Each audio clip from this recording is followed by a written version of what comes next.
Here's something nobody tells you about getting a raise. It might be the worst thing that ever happened to you.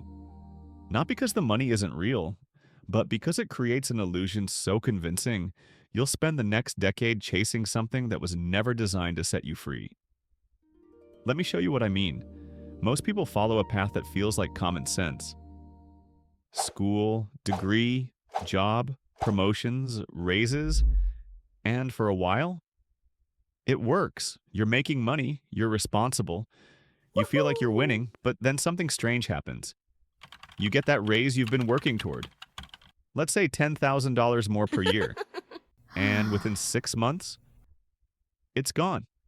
Not wasted, just absorbed. Better apartment, nicer car, lifestyle inflation, and you're right back where you started. So you work harder, you aim for the next promotion. Maybe you switch jobs for better pay, and the cycle repeats. Here's the part that keeps people stuck. This doesn't feel like a trap because you're actually making progress. You are earning more. You are building a career. The problem isn't the effort, it's the math. Your income has a ceiling, your time has a ceiling, your energy has a ceiling, and eventually working harder stops working. This is where most people start searching for passive income or side hustles or ways to make money while you sleep. And they get overwhelmed immediately. Crypto, drop shipping, affiliate marketing, day trading, online courses, 1,000 voices screaming different directions. But here's what nobody explains clearly. There's a difference between making money and building an asset. Making money requires your presence. Building an asset creates a system that works without you. And there's one asset that's been doing this quietly for decades while everyone else chased the shiny objects. Real estate. Now, before you click away thinking, I can't afford that, or that's too complicated, or I don't know anything about real estate, stop. Because that's exactly what I thought. And that assumption cost me 5 years. Let me show you something that changed how I see money entirely. Let's compare two scenarios. Scenario 1. You negotiate a $15,000 raise at work. Feels amazing, right? That's $1,250 extra per month. After taxes, maybe $900. Your lifestyle adjusts. You're still working the same hours. You still can't leave. You still need permission for vacation. And if you lose that job, that income disappears instantly. Scenario 2. You buy one rental property that cash flows $900 per month. Same monthly income, but completely different structure. The property exists whether you show up or not. It continues while you sleep, while you travel, while you work your job. And here's the part that breaks people's brains. It can be sold. That raise? Can't sell it. Can't pass it to your kids. Can't leverage it. The rental property is an asset. The raise is just permission to trade more of your time. This is the difference most people never see clearly enough to act on. Now, I know what you're thinking. But real estate is complicated. I'd need a huge down payment. What about bad tenants? What if something breaks? I don't know where to start. Valid concerns, all of them. But here's what's actually true. Real estate isn't complicated. It's unfamiliar. And our brains confuse those two things constantly. Think about the first time you drove a car. Mirrors, turn signals, gas, brake, watching traffic, checking blind spots. Felt impossible, right? Now you do it while drinking coffee and having a conversation. Real estate is the same. It's a learnable system. And the people making it seem mysterious usually benefit from you believing it's out of reach. The truth? You don't need to understand everything. You need to understand the next step. Most people ask, how much money do I need to get started? Wrong question.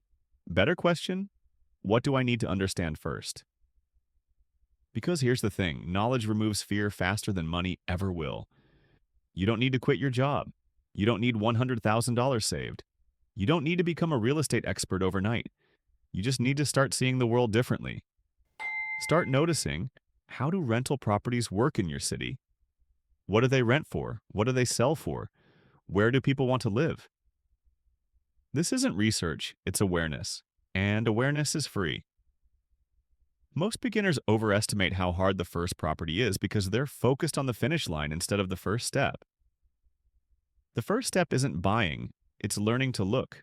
If you only understand one thing about real estate, understand this: cash flow, not appreciation, not equity, not tax benefits. Those matter later. Right now, you need to understand cash flow as a concept, not just a number. Cash flow means something can support itself without your constant presence. That's it, that's the whole game. When you find a property where the rent covers the mortgage, taxes, insurance, and expenses with money left over, you've found something that exists outside your job. Most people think real estate is about buying low and selling high. Wrong. Real estate is about creating monthly income you didn't have to show up for. Once that clicks, everything changes. But what if I mess up? You probably will. A little bit. Everyone does. But here's what's fascinating. The fear of messing up in real estate is often bigger than the fear of spending 40 years in a job you're lukewarm about. We're terrified of a bad tenant, but comfortable with a bad decade. We're scared of losing $20,000 on a property, but fine with never building $200,000 in equity. The risk isn't in real estate. The risk is in never learning how it works. Because if you don't understand it, you'll spend your whole life making other people wealthy. Your landlord, your boss's shareholders, everyone except you. Here's the part nobody tells you. Freedom isn't an event. It's not a moment when you suddenly make it. It's gradual. It's boring. It's one property, then another, then another. It's not sexy. It won't make you Instagram famous, but it will quietly change the next 20 years of your life. Most people never start, not because they can't, but because they're waiting for certainty to show up first. Certainty doesn't come before action, it comes after. You don't feel confident, then buy your first property. You buy your first property, then feel confident. So here's the choice in front of you. You can keep doing what you're doing, keep working hard, keep getting raises, keep hoping it eventually adds up to freedom. Or you can add one layer, just one, beside what you already have, not instead of your job. Beside it. One rental property, one small shift in structure. Because the people who win at this aren't the ones with the most money, the most knowledge, or the most confidence. They're the ones who started before they felt ready. And 10 years from now, you'll either wish you started today, or you'll be grateful you did. The only question is, which side of that equation do you want to be on? If this shifted something for you, hit subscribe. Next video, we're breaking down exactly how to find your first property, even if you think you can't afford it. See you there.